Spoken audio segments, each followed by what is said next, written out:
Hi, Hump Day, Wednesday, Devotionables, brief devotions for busy people. I want to go back into Esther. We started Esther on Monday, ran out of time, trying to keep these things brief as we say they are.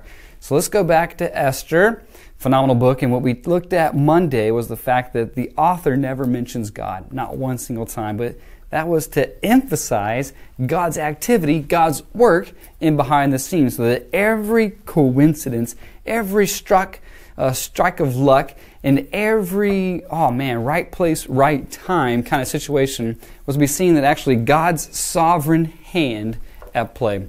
Charles Spurgeon once said that when you don't see God's hand, trust His heart.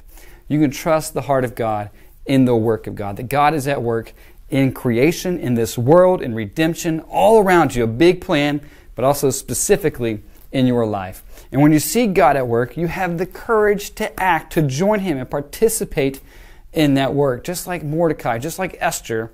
So take courage and act. A couple other things I want us to notice, to take away here from the book of Esther. So develop an eye for God. Act with courage. Also trust God's timing. Trust God's timing. At this point, the Israelites are still, many of them, not in their homeland, right? They're still in exile. They've not returned back to Jerusalem. They're in this foreign land. And the timing, though, was perfect for God to do a great work. And so that famous passage that Mordecai tells Esther here in Esther chapter 4, this is verse 14. For if you keep silent at this time, relief and deliverance will rise from the Jews from another place.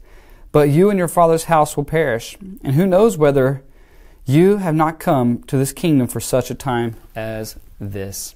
So everything that happens in and around us is orchestrated by God, under the care of God's sovereignty.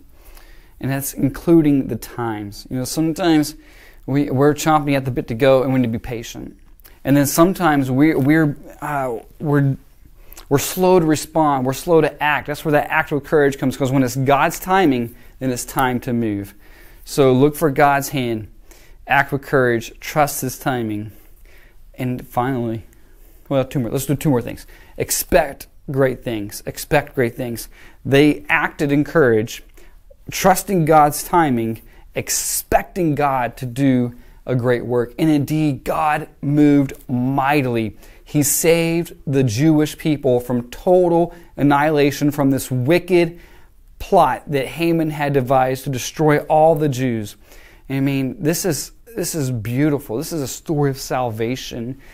And it's protecting the line of redemption all the way back in Genesis 3. The one that was promised that would crush the head of the serpent.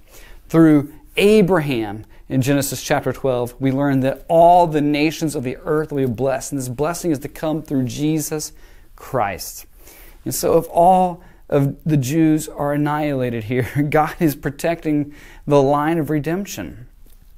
And so God does it. And so Mordecai and Esther, they act and they expect God to act as well. And indeed He does. The plot that Haman had concocted is thwarted, and the Jews are saved. And so they've talked with the king. The king at this time, once an edict went down, it could not be reversed. So they came out with a second edict that said, okay, Jews, on this day, on the day when you're supposed to be destroyed, you may defend yourselves. And indeed they did, and the Jews destroyed all of their enemies. So there we go.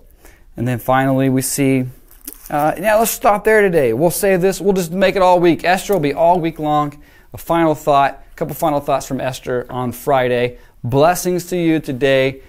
Develop an eye for God. Act with courage. Trust His timing and expect God to do unbelievable things. The Apostle Paul, writing to the Ephesians, said, now to Him who is able to do abundantly more than anything we can ask or hope or imagine, to Him be the glory both now and forevermore in the church and in Jesus Christ now and forevermore.